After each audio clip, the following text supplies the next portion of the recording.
సాయిరామ్. బాబావారు తమ అంకిత భక్తుల్లో ఒకరు అయిన ఆర్బి పురందరే గారితో తరచుగా నాతో బాబావారు ఇలా చెప్పారని చెప్తూ ఉన్నారండి. నిన్ను ఎవరైనా దూషించినా దండించినా వారితో గొడవకు దిగవద్దు. నీవు సహించలేకుంటే 1-2 మాటలతో సమాధానం ఇవ్వు, లేదా ఆ చోటు విడిచి వెళ్ళిపో.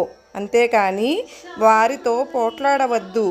కిసీసే వాది వాది బరోబరి కర్నా నహి.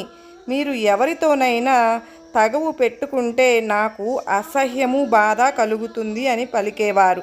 ఈ హితవాక్యాలు నాతోనే కాక ఇతర భక్తులతోనూ అనేకసార్లు చెప్పేవారు. సర్వే జనా సుఖినో భవంతు. సాయి.